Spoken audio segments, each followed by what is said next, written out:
Hello students, myself Parul and I welcome you all to the online platform of Jokta Academy. Dear learners, आज की इस video में हम discuss करेंगे हाल ही में जो HPRC के द्वारा CBSE स्कूल्स के लिए बायोलॉजी टीचर का एग्जाम 26 जून को सेकेंड शिफ्ट में कंडक्ट करवाया गया, उसमें पूछे गए CDP के क्वेश्चंस को। इससे पहले वाली वीडियो में हमने फर्स्ट शिफ्ट को ऑलरेडी डिस्कस कर लिया है, तो अगर आपने उस वीडियो को अभी तक नहीं देखा है तो चैनल की प्लेलिस्ट में जाकर आप CDP के लिए जो हमने स्पेशल प्लेलिस्ट बनाई है उसे चेकआउट कर सकते हैं। उस प्लेलिस्ट में हमने physics teacher, chemistry teacher, maths teacher, English teacher, इन सभी एग्जाम्स में जितने भी CDP के क्वेश्चंस पूछे गए हैं उन सारे क्वेश्चन पेपर्स को डिस्कस किया है। तो चलिए शुरू करते हैं आज की question paper discussion.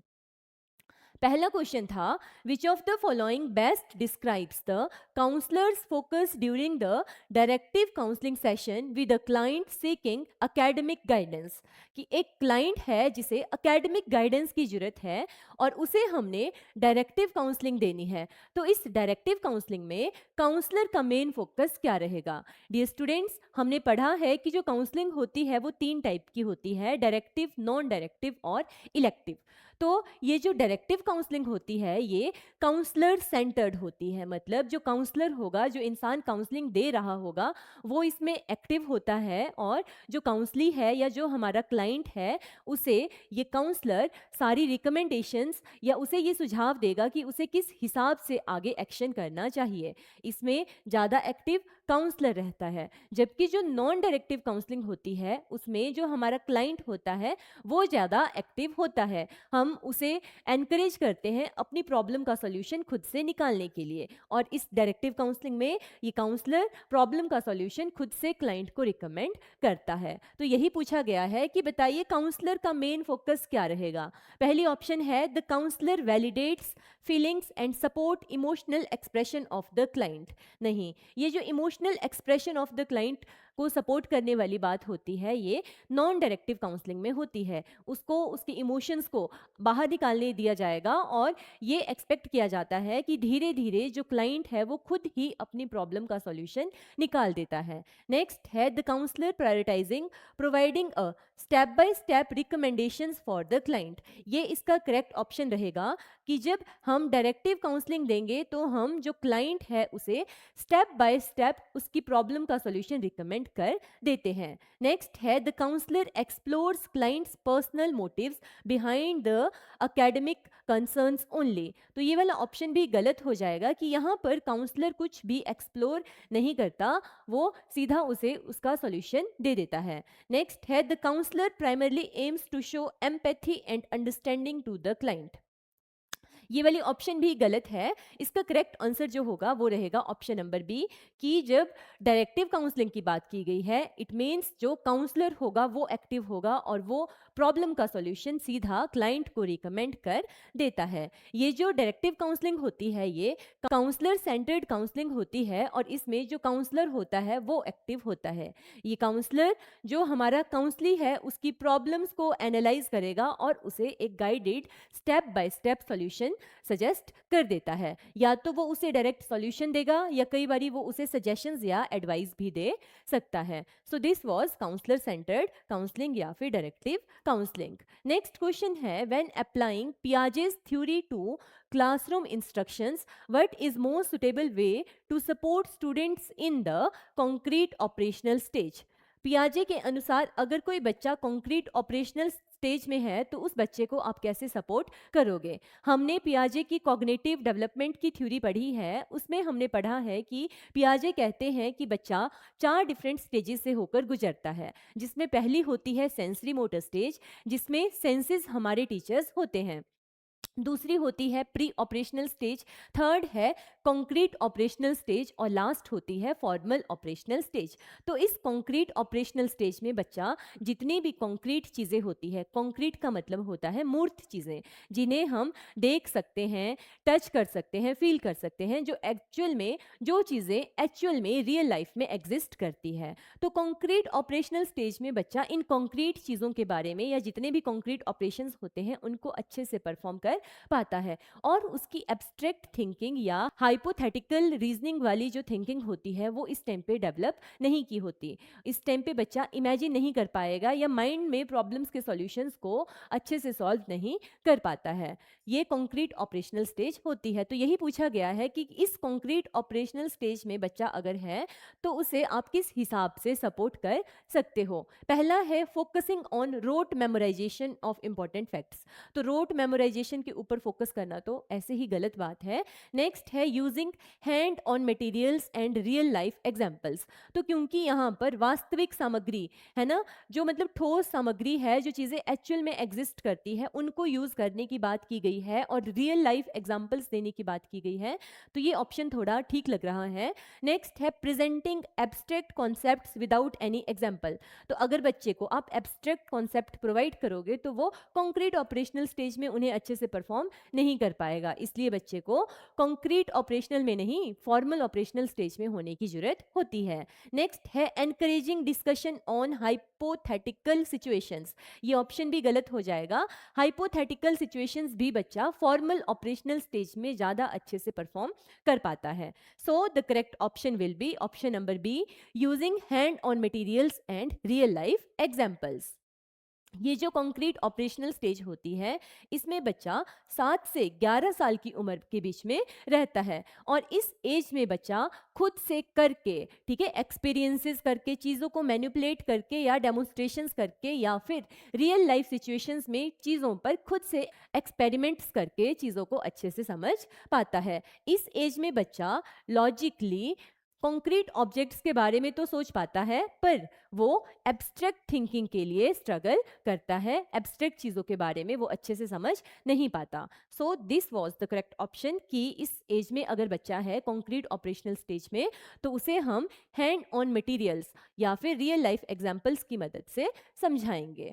Question number 3 है, a national board wants to compare students' achievement across multiple regions after an academic year.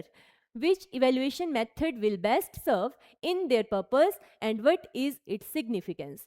एक नेशनल बोर्ड है, एज्यूम कीजिए कि जैसे सीबीएसई है, तो वो क्या चाहता है? वो चाहता है कि पूरी कंट्री में जितने भी अलग अलग रीजन्स हैं उन सारे रीजन्स में जो बच्चों ने पढ़ा है उसको वो कंपेयर करना चाहता है। अलग अलग रीजन्स की बच्चों की लर्निंग को वो कंपेयर करना चाहता है एक पूरी एकेडमिक ईयर के ख़त्म होने के बाद।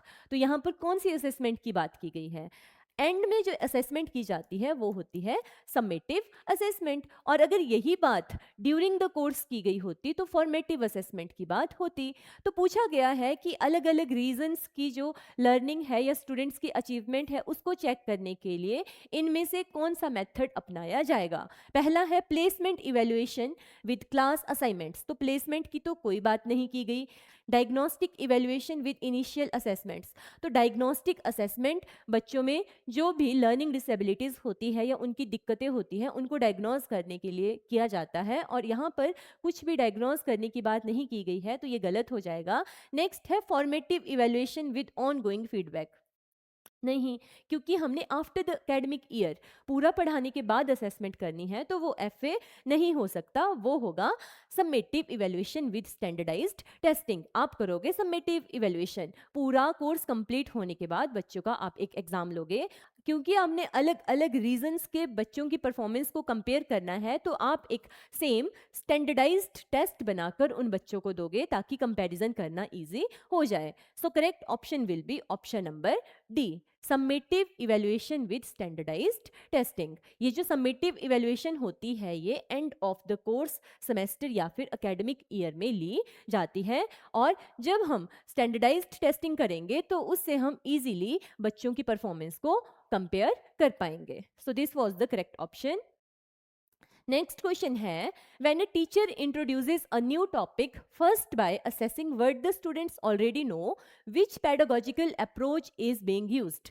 एक टीचर है जो बच्चों के सामने एक नया लेसन इंट्रोड्यूस कर रहा है, पर पहले वो बच्चों की प्रायर नॉलेज, जो चीज़ें उनको पहले से आती है उन चीज़ों को चेक कर रहा है। तो वो कौन सी पेडागोजिकल अप्रोच अप्लाई कर रहा है? पहली ऑप्शन है activating prior knowledge before instruction, कि टीचर बच्चों की जो पहले की नॉलेज है उसे एक्टिवेट कर रहा है, उसे दोबारा उन्हें याद दिला रहा है। यही चीज़ यहाँ पर हो रही है। डिलीवरिंग कंटेंट विदाउट असेसमेंट, यहाँ ऐसी कोई बात नहीं की गई। Starting with a surprise quiz on related topic, तो सरप्राइज क्विज की भी कोई बात नहीं की गई। Assigning homework before explaining topic, ना यहाँ पर होमवर्क की बात की गई है। यहाँ पर बात की गई है बच्चों का जो प्रायर नॉलेज होता है उसे एक्टिवेट करने की। इसे कहा जाता है PKT, प्रायर नॉलेज टेस्टिंग, की जो चीज़ें बच्चों को पहले आती हैं उन्हीं को आप दोबारा उन्हें याद दिलाओगे, फिर नया कॉन्सेप्ट उन्हें पढ़ाओगे।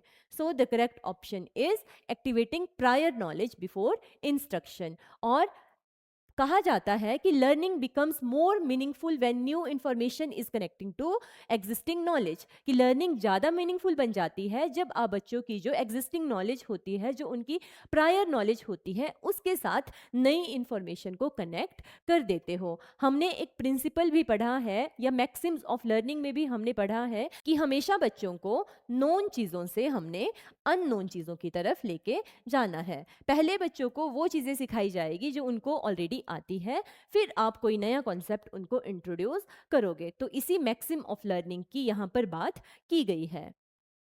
नेक्स्ट क्वेश्चन है, a biology instructor wants to teach students how to mitigate the effects of deforestation. Which instructional task exemplifies the problem solving method? एक बायोलॉजी का इंस्ट्रक्टर है जो चाहता है कि वो बच्चों को ये बता पाए कि किस हिसाब से डिफोरेस्टेशन के जो इफ़ेक्ट्स हैं उनको हम कम कर सकते हैं। तो इनमें से कौन से मेथड में वो अच्छे से प्रॉब्लम सॉल्विंग मेथड को अप्लाई कर रहा है? पहला है assigning bright students to draw detailed diagrams of forest ecosystem. तो अगर बच्चों को डायग्राम ड्रॉ करने की बात की गई है तो वहाँ पर प्रॉब्लम सॉल्विंग मेथड कहीं भी यूज़ नहीं हो रहा, और साथ ही सिर्फ ब्राइट स्टूडेंट्स की बात है तो ये ऑप्शन तो खुद से ही गलत हो जाएगा। नेक्स्ट ऑप्शन है presenting a documentary about forest and their importance. तो जब आप डॉक्यूमेंट्री प्रेजेंट करोगे तो बच्चे प्रॉब्लम सॉल्विंग मेथड को कैसे अप्लाई करेंगे, ये भी गलत है।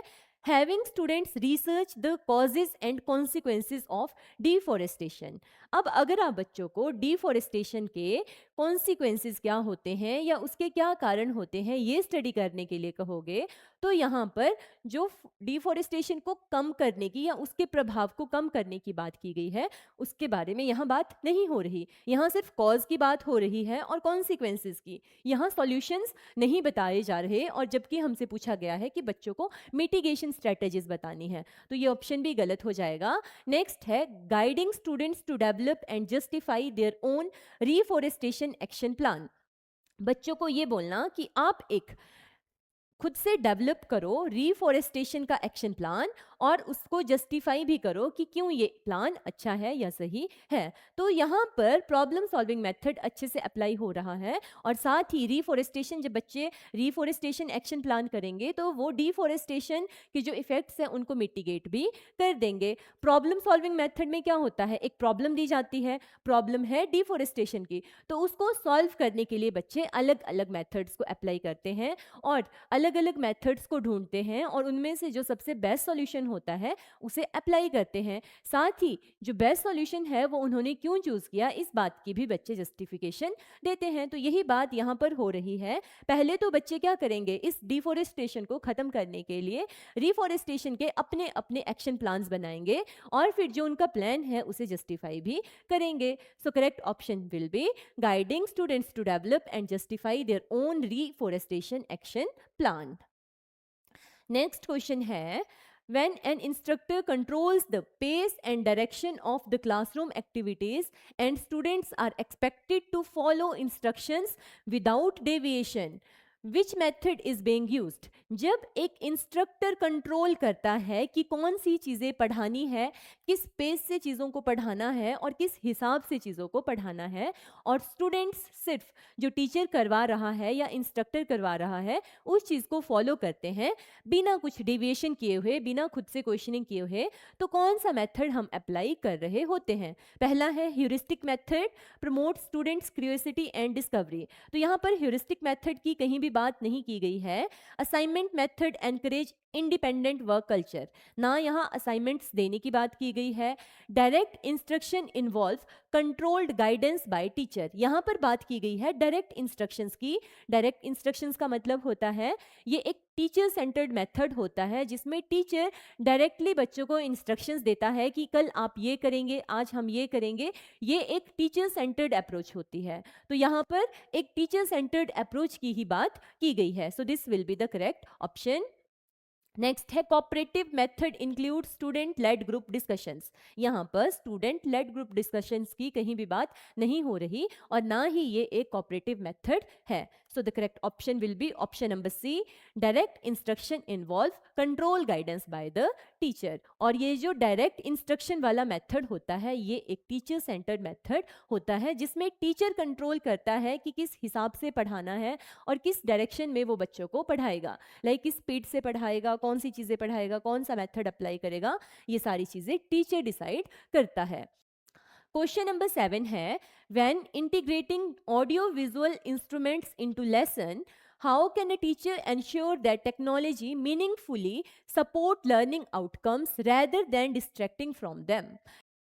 कि जब एक टीचर बच्चों को ऑडियो वीडियो इंस्ट्रूमेंट्स के द्वारा पढ़ाता है तो टीचर कैसे इंश्योर कर सकता है कि ये जो इंस्ट्रूमेंट्स वो यूज़ कर रहा है ये बच्चों की जो लर्निंग है उसको सपोर्ट करेगी, ना कि डिस्ट्रैक्ट करेगी। पहली ऑप्शन है using media devices randomly to break monotony. तो मैंने आपको बहुत बार बताया है कि चीज़ों को रैंडमली यूज़ करना ठीक नहीं होता। रैंडमली का मतलब है माइंडलेसली, आप बिना सोचे समझे कहीं पर ऑडियो विजुअल जो इंस्ट्रूमेंट्स हैं उनको यूज़ कर दोगे और कहीं पर यूज़ नहीं करोगे, तो ये बात तो गलत है। रैंडमली नहीं करनी चीज़ें, चीज़ें सोच समझ के करनी है। कि ये वाला चैप्टर ऑडियो वीडियो इंस्ट्रूमेंट्स की मदद से पढ़ाना इजी होगा या इसमें इस चीज़ की ज़रूरत है, तो उस चैप्टर में आप इन इंस्ट्रूमेंट्स को यूज़ करोगे, और जिन चैप्टर्स को इनकी मदद से पढ़ाना मुश्किल होगा उन चैप्टर्स में आप ऑडियो विजुअल एड्स को यूज़ नहीं करोगे। तो रैंडमली नहीं करनी है चीज़ें, सोच समझ कर करनी है। नेक्स्ट है choosing media based only on students popularity,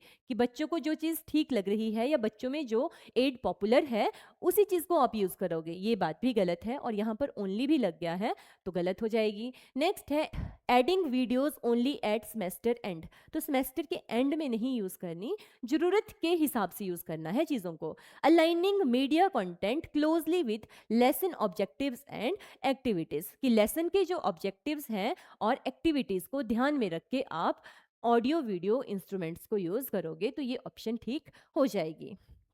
option number D, कि आपका जो कंटेंट है उसके ऑब्जेक्टिव्स क्या हैं और उसमें क्या क्या एक्टिविटीज़ हैं, इन चीज़ों को ध्यान में रख के ऑडियो विजुअल एड्स को यूज़ करोगे।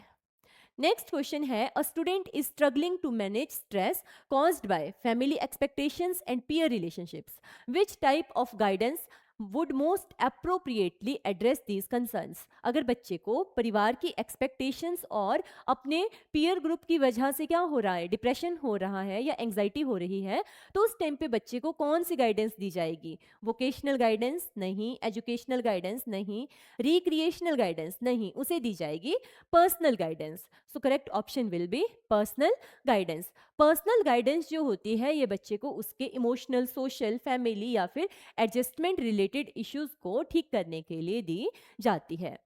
क्वेश्चन नंबर 9 है, a teacher aims to develop students' ability to interpret tone and speaker's intent during listening task, which technique will be most effective.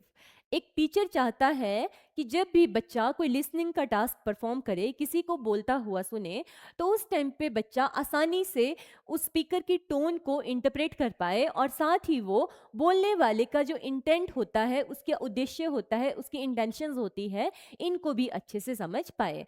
तो टीचर को इसमें से कौन सी टेक्निक अप्लाई करनी चाहिए? पहली ऑप्शन है listening for the number of words spoken only, कि क्या बच्चा सिर्फ कितने वर्ड्स बोले जा रहे हैं ये बात सुनेगा, नहीं। Writing summaries without any audio prompt, तो लिख के कैसे आप टोन समझ सकते हो या इंटेंशन समझ सकते हो। Analysing recorded dialogues for emotional cues, आप क्या करोगे, आप जब भी कोई स्पीकर बोलेगा तो आप बच्चे को क्या एक्टिविटी दोगे? जो भी बात बोली गई है उसको बार बार रिपीट करके सुने और उसमें इमोशनल क्यूज ढूंढे कि किस इमोशन के साथ बात बोली जा रही है। इससे बच्चा अच्छे से उसकी इंटेंशंस को भी समझ पाएगा और उसकी टोन को भी समझ पाएगा। Matching vocabulary with written definitions, ये बात भी बिल्कुल गलत है। वोकेबलरी की डेफिनेशंस को मैच करके भी आप अच्छे से उसकी टोन या इंटेंट को एनालाइज नहीं कर सकते। सही आंसर रहेगा analysing recorded dialogue for emotional cues, कि जो बात बोली गई है उसको आप क्या करोगे, सुनोगे और फिर उसमें कुछ इमोशनल क्यूज ढूंढने की कोशिश करोगे। क्वेश्चन नंबर 10 है, during an annual evaluation a district administrator requires assessment that identifies the top performing students relative to the rest of the population, which test type aligns with this need। कि एक annual evaluation हो रही है, like पूरी साल के end में जितनी भी लर्निंग हुई है उसे इवेल्युएट किया जा रहा है, और जो डिस्ट्रिक्ट एडमिनिस्ट्रेटर है वो चाहते हैं कि वो जितनी भी डिस्ट्रिक्ट में सारे टॉप परफॉर्मिंग स्टूडेंट्स हैं उनका नंबर काउंट कर पाए या उनको एनालाइज कर पाए कि कौन से बच्चे ऐसे हैं जो टॉप परफॉर्मिंग हैं, जिन्होंने सबसे अच्छे से चीज़ों को समझा हुआ है। उन बच्चों को ये आइडेंटिफाई करना चाहते हैं। तो इस टाइम पे कौन सा मेथड उनको अप्लाई करना चाहिए? पहला है डायग्नोस्टिक टेस्ट। तो डायग्नोस्टिक टेस्ट तो कुछ डायग्नोज करने के लिए किए जाते हैं, लर्निंग डिसेबिलिटीज हो गई या कोई और प्रॉब्लम्स होगी, तो ये ऑप्शन नहीं होगा। नेक्स्ट है नॉर्म रेफरेंस टेस्ट या फिर परफॉर्मेंस बेस्ड असेसमेंट या फिर क्राइटेरियन रेफरेंस टेस्ट। ये जो परफॉर्मेंस बेस्ड असेसमेंट होती है ये किसी स्किल की जाती है या किसी एक्टिविटी की जाती है। लाइक एज्यूम कीजिए आपने साइकिलिंग सीखी, तो साइकिलिंग की जब मैं आपकी टेस्टिंग करूंगी कि आपको अच्छे से आई या नहीं आई, तो वहाँ पर मैं आपकी परफॉर्मेंस बेस्ड असेसमेंट करूंगी। या आपने बेकिंग सीखी, कोई एक्टिविटी हो सकती है, उसकी जब आपकी परफॉर्मेंस चेक की जाती है तो उसे कहा जाता है परफॉर्मेंस बेस्ड असेसमेंट। तो यहाँ पर परफॉर्मेंस बेस्ड असेसमेंट की बात नहीं हो रही, हमें क्या करना है, हमें टॉप परफॉर्मिंग बच्चों को ढूंढना है।